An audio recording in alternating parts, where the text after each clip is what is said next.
하지. 아멘. 레위기 17장 말씀입니다.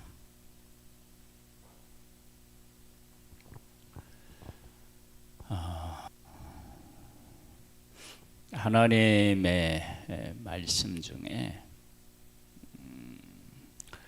그 의미를 깨달아 하는 것이 깨달아 알아야 하는 것이 있고, 그 다음에 하나님께서 그 의미를 설명해 주시는 것이 있습니다. 보겠습니다. 여호와께서 모세에게 말씀하여 이르시되 아론과 그의 아들들과 이스라엘의 모든 자손에게 말하여 그들에게 이르기를 여호와의 명령이 이러하시다 하라. 이스라엘 집의 모든 사람이 소나 어린 양이나 염소를 진영 안에서 잡든지 진영 밖에서 잡든지 먼저 회막문으로 끌고 가서 여호와의 성막 앞에서 여호와께 예물로 드리지 아니하는 자는 피 흘린 자로 여길 것이라. 그가 피를 흘렸은즉 자기 백성 중에서 끊어지리라. 무엇을 잡든지 회막문으로 끌고 가서 여호와 앞에 성막 앞에서 예물을 드려야 된다. 모든 짐승을 잡으면 반드시 하나님 앞에 나아가야 된다라고 하는 것이 하나님의 명령이십니다. 왜 그러느냐? 그러면 예전에는 모든 고린도에서도 나오지만 짐승을 잡으면 지금은 우리가 이렇게 이제 먹는 것 위주로 짐승을 잡지만 예전에는 이게 다 제사하고 연관이 되어 있습니다. 그래서 하나님 앞에 이것을 가지고 가지 않으면 그 모든 이제 문화가 그렇다는 거예요. 그러니까 하나님 중심의 삶, 그러니까 먹든지 마시든지 무엇을 하든지 다 하나님의 영광을 위해서 하라고 그렇게 말씀하시는데, 우리들의 삶이 하나님 중심의 삶을 살아가는데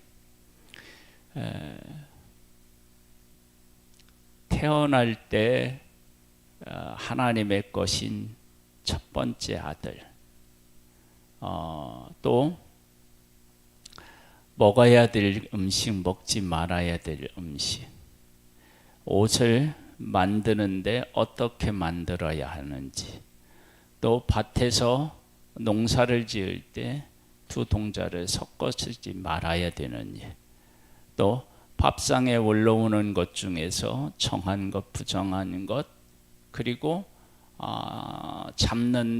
잡아도 하나님 중심의 삶으로 나아가야 되는 것. 이것은 이스라엘 백성들 속에 하나님으로 채우라. 그러면 이 말은 다른 말로 이야기하면 하나님께서 너희들의 온 삶에 가득하기를 원한다. 그리고 너희들 삶에서 나를 가득하게 채워라. 이게 이제 함께 공존하는 거죠. 이것이 바로 뭐냐면 거룩한 상태이고 하나님께서 우리를 만드셨을 때 원하셨던 거예요. 우리는 하나님으로 채워지고 하나님은 우리로 채워지고. 우리가 이런 것들이 곧 뭐냐면 하나님의 중심의 삶, 거룩의 삶이 되는 것입니다. 그래서 짐승을 잡으면 반드시 하나님께 예물을 드려야 됩니다. 그러니까 하나님 중심이 되는 거죠. 그런즉 이스라엘 자손이 들에서 잡던 그들의 제물을 회막문 여호와께로 끌고 가서 제사장에게 주어 화목제로 여호와께 드려야 할 것이요. 그래서 화목제로 하나님 앞에 드려요. 제사장은 그 피를 회막문 여호와의 제단에 뿌리고 그 기름을 불살라 여호와께 향기로운 냄새가 되게 할 것이라. 그들은 전에 음란하게 섬기던 순염소에게 다시 제사하지 말 것이니라. 이는 그들이 대대로 지킬 영원한 규례니라. 여기 보면 음란함에 섬기던 순염소 그랬어요. 하나님께서 하나님의 백성들에게 요구하시는 것이 거룩인데, 이 거룩해지는 일이 죄를 가지고 태어난 인간에게 사실 불가능한 일이죠. 그래서 삶의 모든 부분에서 하나님 중심, 하나님을 생각하고 하나님의 명령에 순종하도록 하나님께서 그렇게 법을 만드신 거예요. 그래서 이스라엘 백성들에게 있어서 하나님의 법을 떠나면 살 수가 없어요. 그리고 이 또 법을 어기면 여기서 백성 중에서 끊어진다라고 하는 것은 죽는다는 얘기잖아요. 그래서 죽는 거예요. 그러니까 생명을 걸고 하나님의 말씀을 지키는 거예요. 그렇게 지키지 않으면 우리들은 알게 모르게 어떻게 해요? 부정해지고 하나님의 백성 중에서 끊어지는 일이 생기게 됩니다.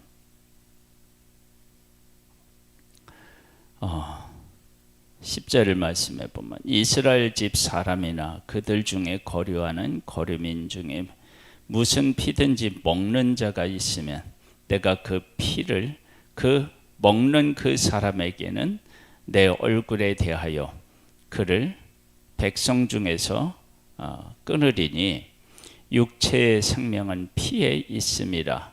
내가 그 이 피를 너희에게 주어 제단에 뿌려 너희의 생명을 위하여 속죄하게 하였나니 생명의 피에 있으므로 피가 죄를 속하느니라. 그러므로 내가 이스라엘 자손에게 말하기를 너희 중에 아무도 피를 먹지 말며 너희 중에 거류하는 거류민이라도 피를 먹지 말라 하였나니 모든 이스라엘 자손이나 그들 중에 거류하는 거류민이 먹을 만한 짐승이나 새를 사냥하여 잡거든 그것의 피를 흘리고 흙으로 덮을 것이니라. 모든 생물은 그 피가 생명과 일치라.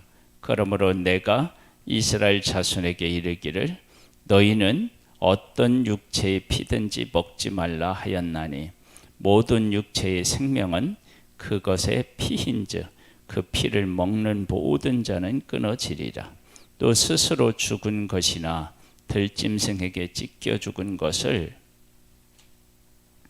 먹는 모든 자는 본토인이거나 거류민이거나 그의 옷을 빨고 물로 몸을 씻을 것이며 저녁까지 부정하고 그 후에는 정하려니와 그가 빨지 아니하거나 그의 몸을 물로 씻지 아니하면 그가 죄를 담당하리라.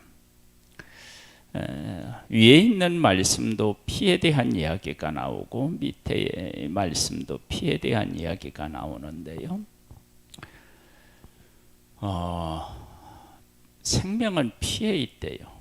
그래서 피를 먹지 말래요. 이것은 하나님께서 피를 먹지 말아야 되는 이유를 설명하셨잖아요. 이스라엘 백성들에게 하나님께서 장자는 내 것이다 말씀하시는데 왜 내 것이냐? 애굽 사람의 장자를 칠 때 내가 너희들을 보호해 주었다. 그래서 장자는 내 것이다. 그것은 하나님께서 이스라엘 백성들에게 설명하신 거예요. 그다음에 하나님께서 정한 것과 부정한 것의 짐승을 말씀하셨어요. 대새김질하고 쪽발이 갈라진 것은 정한 것이고, 그렇죠? 비늘과 지느러미가 있는 것은 정한 것이라고 하셨어요. 그런데 왜 대책임질하고 쪽발인 것이 정한 것이냐라고 하는 그 이유는 밝히지 않으셨죠. 그 다음에 지느러미와 비늘이 있는 것이 왜 정한 것인지를 밝히지 않으셨어요. 그러니까 왜 그렇게 해야 되는지를 밝히시는 것, 그리고 그렇게 밝히시지 않는 것이 있었어요. 여기에 짐승을 잡았을 때 왜 그러느냐? 순념소에게, 음란하게 섬기던 순념소에게 다시 제사 드리지 말라, 제사하지 말 것이나, 그렇게 이야기를 하시면서 왜 이걸 그렇게 해야 되는지 우상하고 관련이 있다는 거예요. 우상을 섬기는 것하고. 그리고 피도 그 생명이 있기 때문이다, 그렇게 이제 말씀하셨어요. 그러면 밝히신 것들, 즉 이스라엘 백성들이 장자는 내 것이다. 왜? 애굽에서 장자를 치실 때 그들을 보호하셨기 때문이다. 그러니까 그 이유를 밝히시고, 그 다음에 이제 그 장자를 대신해서 레위인을 하나님이 선택하셨는데, 그럼 밝히시면 밝힌 것으로 끝이 나느냐? 장자가 하나님의 것이면 곧 이스라엘이 하나님의 것이다 라고 하는 의미고, 장자를 보호하신 것이 장자만 보호하신 것이겠어요? 재앙을 내릴 때 하나님의 백성들과 애굽 사람을 구분하신 분이 하나님이신데요. 그러니까 하나님이 구분하시고, 그 구분이라고 하는 것이 그냥 구분한 일이 아니고 관계적인 측면이 있고, 그 관계적인 측면은 희생이 뒤따른다는 거 있잖아요. 그렇죠? 양의 피를 좌우 문설주에 바르고. 그러니까 하나님이 밝히신 것도 그 안에 내용이 들어있고, 밝히시지 않는 것 같은 것도 그 안에 또 내용이 담겨져 있고, 그래서 우리가 하나님의 말씀에 순종할 때, 여기 이제 우상을 섬기지 말라 이제 그렇게 나오면 이것을 반대로 이야기하고 하나님 앞에 반드시 짐승을 잡아서 드리라 그렇게 이제 하신 것은, 하나님을 항상 생각하고 그 마음 중심에 두고 삶을 하나님으로 채워 나가라. 왜냐하면 우리가 죄를 가지고 이 땅에 태어났기 때문에 우리는 죄가 가득한 것이지 하나님으로 가득하지 않아요. 죄를 버리고 하나님으로 채우는 일이 얼마나 힘든 일이냐 하는 것은, 우리가 이제 출애굽기에도 원망이 좀 나오기는 하는데, 민수기에 가보면 하나님의 백성이 애굽에서 나왔는데 애굽을 끊지를 못해요. 자꾸 애굽으로 돌아가자고 얘기를 해요. 그러니까 광야에서의 원망이 왜 나오느냐면 애굽을 못 잊어서 나오는 것이 원망이 그잖아요. 그러니까 우리들이 예수 그리스도를 믿고 하나님 안에 산다고 하지만 하나님으로 채워나가는 일, 하나님의 하신 일을 기억하고 그 하나님 중심으로 살아가는 일이 얼마나 힘든 일인지 알 수 있어요. 그래서 여기에 지금 고기를 잡아서 잔치를 벌인다, 그럴 때도 하나님 중심. 그 다음에 이제 피는 먹지 말라, 피는 생명에 있습니다 그랬는데, 사실은 성경 전체적으로는 이 내용은 사실은 정말 중요한데, 왜 중요하냐? 피를 먹지 말라고 해놓고 딱 한 번 피를 먹으라고 얘기해요. 그러니까 이제 피는 생명인데요, 그 생명은 피에 있는데 예수 그리스도의 피는 먹으라고 얘기해요. 그래서 우리들은 누구의 생명 안에 있어야 되느냐? 그러면 하나님의 생명 안에 있어야 되는 존재, 그걸 이제 성경 전체를 통해서 우리가 이제 알 수 있다고요. 우리는 하나님 안에 있어야 되고 우리는 하나님 안에 있어야 생명이 있는 일이다. 그래서 하나님을 믿고 하나님을 따르는 이 일에 있어서 죄인된 우리들이 한 번에 어떤 것으로 하나님 앞에 설 수가 없어요. 어떻게 하냐, 끊임없이 우리의 삶을 하나님 중심으로 채워나가지 않으면 안 되는 거예요. 그래서 이스라엘 백성들은 에게 주신 이런 명령들을 가만히 이렇게 생각해 보면 삶이 전부가 다 하나님의 명령으로 채워져 있는 거예요. 제사 드리는 것, 옷에 입는 것, 농사 짓는 것, 잡는 것, 안고 또 만지는 것, 이런 모든 것도 정하고 부정하고 뭐 병드는 것도 어떻게 해서 이렇게 다시 내 자리에 올 수 있는지, 이런 부분에 대한 모든 것들이 막 다 채워져 있는 거예요. 이것은 하나님을 사랑하고 하나님 중심으로 살아가지 않으면 숨도 못 쉬는 거예요, 사실은. 그런데 반대로 얘기하면 하나님 중심으로 온 삶을 채워나가요. 그렇게 되면 어떻게 되느냐, 하나님으로 채워가면, 하나님으로 채워지면 그 하나님은 어떤 분이시냐면 이스라엘 백성들과 언약하신 분이고 모든 것을 만드신 분이시고, 나중에 하나님이 인간을 얼마나 사랑하셨는지를 보니까 독생자를 보내주시기까지 사랑하시는 분이셔요. 그 하나님으로 우리에게 삶이 채워진다면 우리의 삶이 어떻게 바뀌겠어요? 그런 삶을 살기를 원하셔서 그렇게 말씀하신 거예요. 우리가 지금 신앙생활을 하는 데 있어서도 마찬가지예요. 하나님으로 우리의 삶이 채워지면 그 하나님, 우리가 정말로 이렇게 가까이 할 수도 없고 우리 능력과 비교할 수도 없고 그 영광스러운 분, 그 거룩하신 분, 그 사랑과 은혜로 충만하신 분, 그분으로 우리의 삶이 채워지니까 그때 그 채워지는 나를 보면 하나님이 왜 그렇게 하지 말고 이렇게 하라고 말씀하셨는지를 이제 우리가 알 수 있는 것이죠. 그래서 하나님께서는 하나님의 백성들에게 이렇게 말씀하시는 것과 같아요. 이런 내용들은 다 종합하면 나로 채워라. 그러면 나로 채워지면 내가 너희들의 삶의 모든 부분에 책임지고 이끌고 너희들을 영광스럽게 하고, 이 모든 것들을 하나님께서 하시고 하나님께서 하나님의 백성들을 그렇게 소중히 여기신다라고 하는 것까지도 다 알게 되는 것입니다. 이런 은혜가 우리들에게도 임하여서 우리들의 삶이 하나님으로 채워지는 그런 은혜의 역사들이 있기를 소망합니다.